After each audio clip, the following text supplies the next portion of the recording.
কামরান আকমলের ক্ষোভ, বাংলাদেশের মতো দল কিভাবে পাকিস্তানকে ধবলধোলাই করে। পাকিস্তানের সাম্প্রতিক পারফরমেন্স নিয়ে এভাবে কড়া সমালোচনা করেছেন কামরান আকমল। নিজের ইউটিউব চ্যানেলে কথা বলতে গিয়ে তিনি বিস্ময় প্রকাশ করেন কিভাবে বাংলাদেশ তাদের ৩-০ ব্যবধানে হোয়াইট ওয়াশ করেছিল।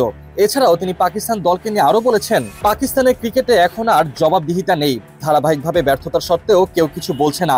চ্যাম্পিয়ন্স ট্রফির আগে ত্রিদেশীয় সিরিজেও পাকিস্তান রানার্স আপ হয়েছিল এবং নিউজিল্যান্ডের কাছে ফাইনাল সহ ২টি ম্যাচে হেরেছিল।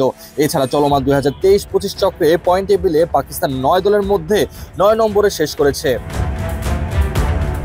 গেল বছর বাংলাদেশের বিপক্ষে নিজেদের ঘরের মাঠে টেস্টে বাজেভাবে হেরে যাওয়ার ঘটনাটা এখনো অনেক পাকিস্তানি ক্রিকেটাররা মেনে নিতে পারছে না। তাদের মতে পাকিস্তানের ক্রিকেট সেই সিরিজেই মরে গেছে, যার ফলে এর চূড়ান্ত রূপের দেখা মিলল চ্যাম্পিয়ন্স ট্রফিতে বাজেভাবে টুর্নামেন্ট থেকে ছিটকে যাওয়ার মাধ্যমে। যদিও তারা স্বাগতিক দেশ হিসেবে এবার অংশ নিয়েছিল, কিন্তু নিজ দেশে মাত্র একটা ম্যাচই খেলতে পেরেছিল, সেখানেও হার বরণ করতে হয়েছে পাকিস্তানকে।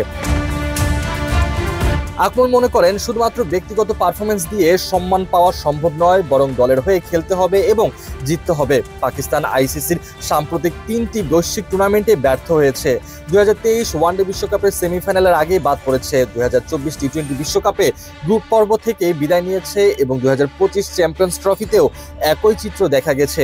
এই ব্যর্থতার জন্য তিনি কোচ, অধিনায়ক ও নির্বাচকদের দায়িত্বহীনতাকে দায়ী করেছেন। বিশ্ব ক্রিকেটের অন্যতম বড় টুর্নামেন্ট চ্যাম্পিয়ন্স ট্রফি ফাইনালে পাকিস্তানের কোনো উচ্চপদস্থ প্রতিনিধি উপস্থিত ছিলেন না। ভারতীয় ক্রিকেট বোর্ডের শীর্ষ কর্মকর্তারা সেখানে থাকলেও আয়োজক দেশ হিসেবে পাকিস্তানে কেউই ছিলেন না। পিসিবি সভাপতি মহসিন নাকভি ফাইনালের দিন দুবাইয়ে যাননি। পরবর্তীতে সুমাইর আহমেদকে পাঠানো হয়েছিল, যিনি মূলত পাকিস্তানের চ্যাম্পিয়ন্স ট্রফির ব্যবস্থাপনার দায়িত্বে ছিলেন। এই নিয়ে শোয়েব আখতারও ক্ষোভ প্রকাশ করেছেন। আর আকমল তার সুরে সুর মিলিয়ে বলেছেন, আইসিসি পাকিস্তানকে আয়না দেখিয়েছে।